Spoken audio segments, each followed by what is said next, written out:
Hey everyone, welcome to Tutoring. I hope you're having a great day because today we are doing question 2 from chapter 4, extend the response section.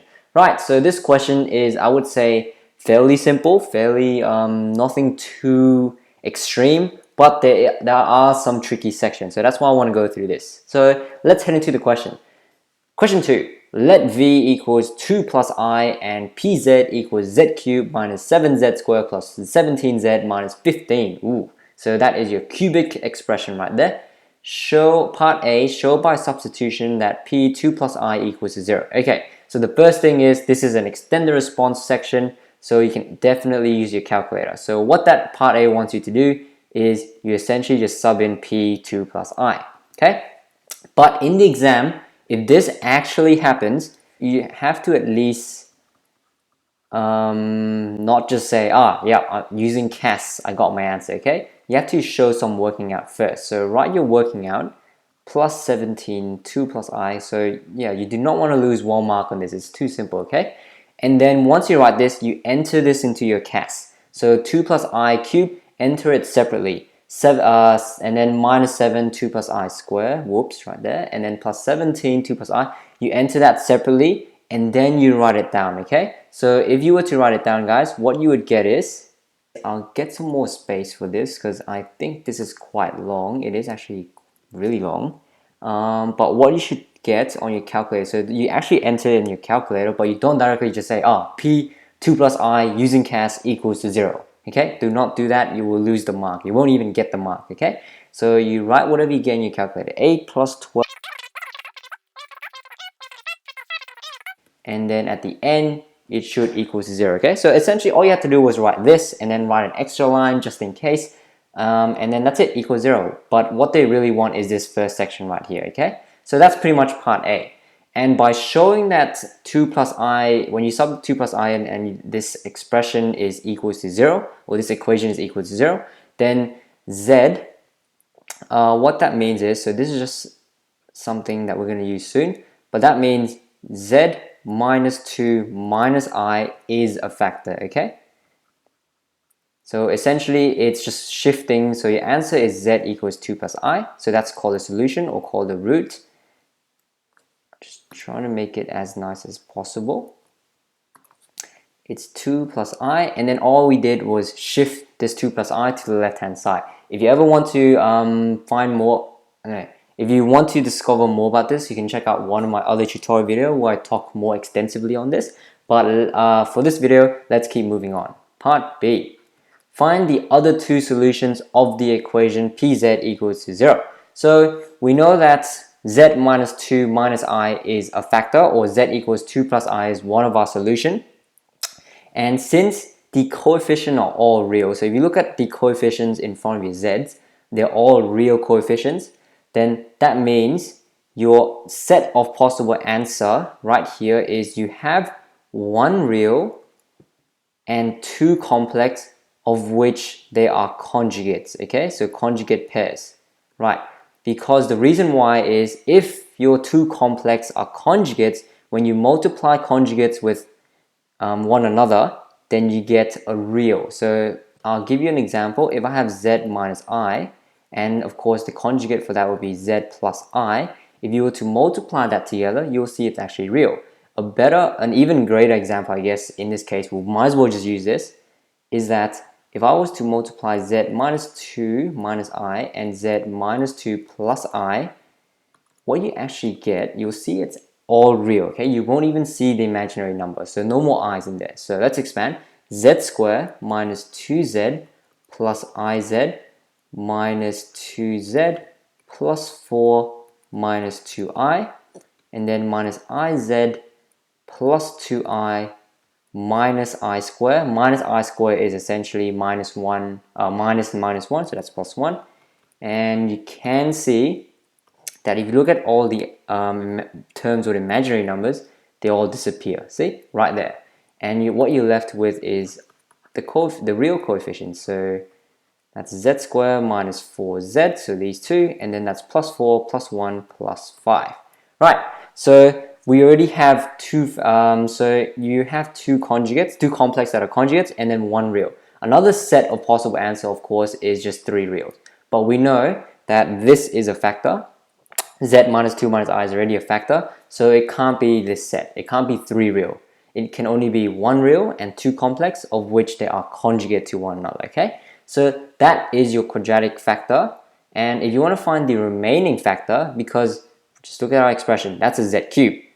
Our factor right here is only a quadratic, Z squared. So we need another linear factor to complete this. So it's essentially Z squared minus 4Z plus 5 times by a linear factor, you will get this cubic expression, okay? And if you want to find that linear factor, we go the other way around. That is divide, and through that, you long divide, okay? Z squared minus 4Z plus 5 and Z cubed minus 7Z squared plus 17Z minus 15, and we will long divide from here. Okay, so get rid of Z cubed, we need to multiply this right here, the divisor, Z by Z. We'll get Z cubed minus 4Z squared plus 5Z. And then what happens is we're just going to subtract. We will get negative 3Z squared. 17Z minus 5Z is plus 12Z, and then minus 15. We multiply the rest by negative 3, and we will cancel it out, which is quite nice, okay? Or negative 3, not 3, equals to 0. There we go. So this one right here, our quotient, that's our other linear factor, okay? So once you have that, you will have all your 3 solutions. So we know that one of them is Z equals 2 plus I. The other one is its conjugate, 2 minus I, always, okay? And then the last one is Z equals to 3, because Z minus 3 is a factor, therefore the solution is Z equals to 3. So you move the 3 to the other side. Essentially, just make this equal 0 and you solve for Z. Right, that is part B, guys. It's quite crucial that you know this. It's very common and complex.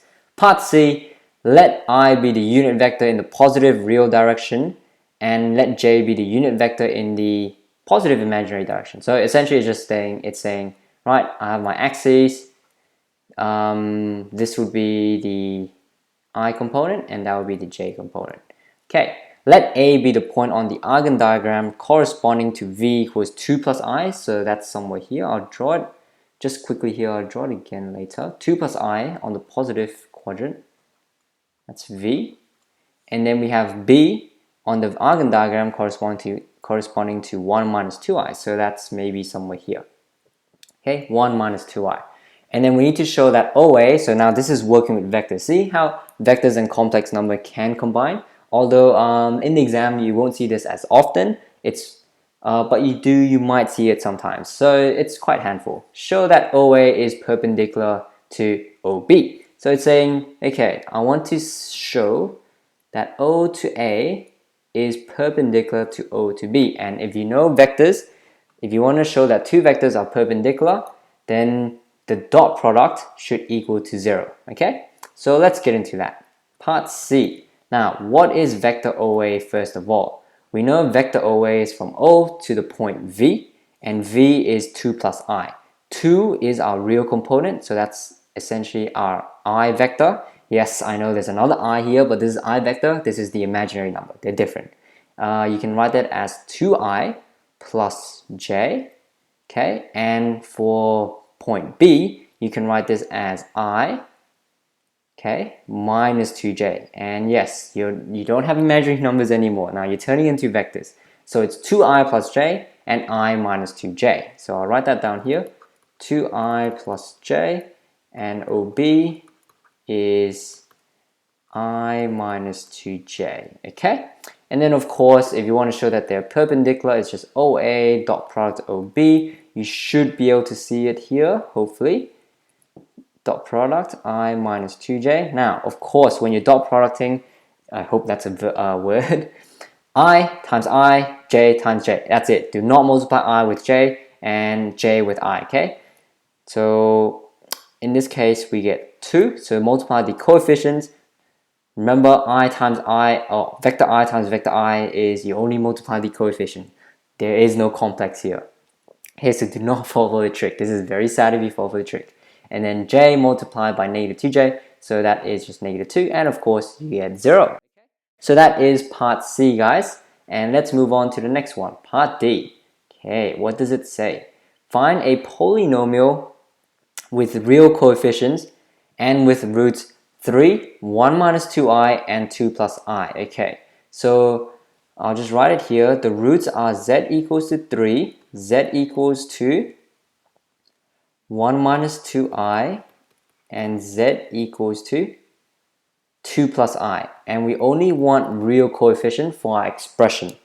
So what you have is pz equals to z to the power of n, and then blah blah blah, and the coefficients are all real. Its solutions, its roots, are these three. So these three are some of its roots. We still actually have more, okay? Right, now, as we did in part A, or as we've discovered in part B actually, that you have possible set of solutions. So if the coefficients are all real, this is really crucial, guys, so pay attention to this one especially. If the coefficients are all real, then that means that your roots, in this case, have to when they multiply by one another, they also must get real. Okay, so z equals 3, that's a real root, that's fine, that's okay. But z equals 1 minus 2i, that's an imaginary number, that's a complex number, okay? But you have to have real coefficients, so you can't just have this by itself. It has to be paired with another complex number, and in that case, it has to be paired with the conjugate, so that's the 2 plus I, okay? And same thing over here. This has to be paired with its conjugate as well, so that's 2 minus I. Or else, when you multiply all of this, you would not get a real coefficient. You can try on your calculator, you will get an imaginary coefficient, okay? So make sure that if the coefficients are all real, the possible set of answers that you can get, or possible set of solutions, they have, when they multiply, they have to be all real, right? So we have 5 solutions, not just 3, not 4, and not 6, just 5, okay? Right, so that's pretty much it for all your solutions. The question says they want to find the polynomial. It's very easy from this point on, as long as you have your calculator. So if you want to get the polynomial, you can multiply all of its vectors. So all of its factors are made. Z minus 3, Z minus 1 plus 2i, Z minus 1 minus 2i, and then Z minus 2 minus I. So I'm just essentially just converting it to the left hand side and then expanding it. And of course, you can definitely use your calculator. It is extend the response. So guys, once you expand this on your calculator, what you should get is, but what you end up with is polynomial with degree power of 5. And it makes sense. You have 5 linear factors right here, so you should have a z to the power 5 as your biggest power, right? And that's pretty much it, guys. Hopefully you found this video useful for your complex number chapter. But aside from that, thanks for watching, and I'll see you in the next video.